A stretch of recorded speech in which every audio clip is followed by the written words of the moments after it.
Hello, my name is Rich. I'm the Executive Director of the Gospel Rescue Mission in Muskogee, Oklahoma. Now, the Gospel Rescue Mission is a poverty reduction company.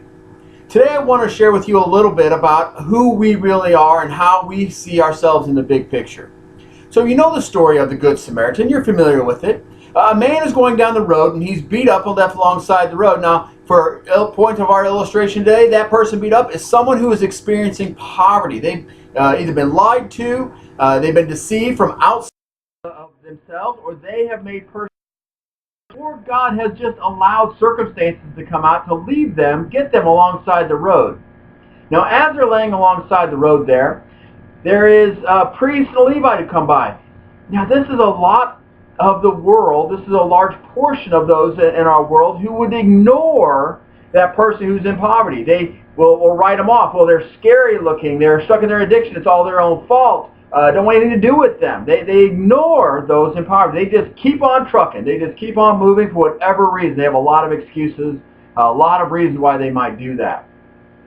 But then the story in the Good Samaritan stops, and he takes care of them. He uses his own oil and wine, and he uses his own bandages. He gets them all taken care of. Now, this is the place where most of the church will stop. Now, the church is called by the Word of God, commanded actually by the Word of God, over 200 times in the Old Testament and many more times in the New Testament.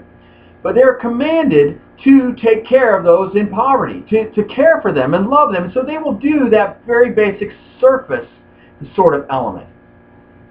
And they never really get to know that person. They never really get to help that person get out of poverty. They just stop right there. I'm going to give you immediate help. I'm going to feed you, shelter you, clothe you, and then we're done. That's all we're going to do. Just going to stay at that surface level. And then a month later, when they need that help again, they come right back. They're just enabling them to continue going on those lifestyle choices they made before, or allowing them to stay in that community that they're being oppressed, or whatever it is. They allow them to keep going. Now, this is a challenge because you feel good initially. You feel like you've helped that person, and you would come to a meeting. I've been in many meetings where someone says, we helped 75 people this month. Well, did you help them, or you just sustain them? You sustain them. That's what would happen if that Good Samaritan had stopped there. But the story doesn't stop there. Jesus doesn't stop his story. The Good Samaritan puts him on his donkey, and he takes this beat up person to the inn, where that inn is a central location, a place where he can get the services. And that's really where Gospel Rescue Mission is. We are that central place. We cannot do it alone. We partner with the local church. We partner with businesses. We partner with other social service agencies.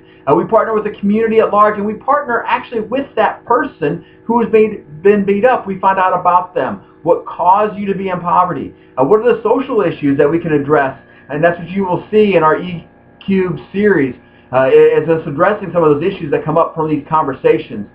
But then on a personal level, we get to know them and what has caused them to be in poverty where they're at. Now, this is how we end poverty, is by getting to know those individuals and solving those individual problems, at the same time working on the social issues. I want to close today by pointing out this story.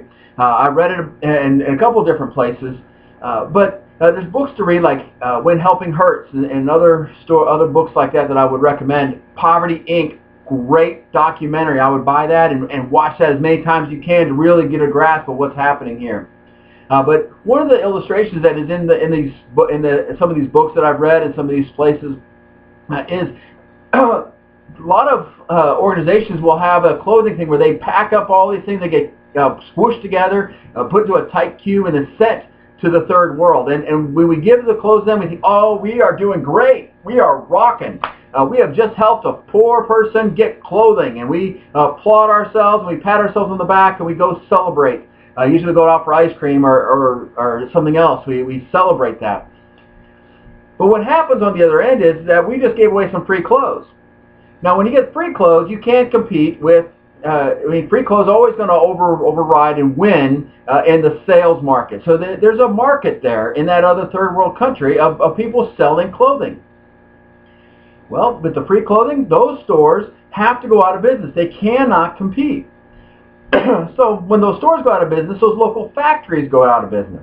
Now you just put out those store owners and the factory people, and when the factory goes out of business, the local wool or cotton producers have also been put out of business.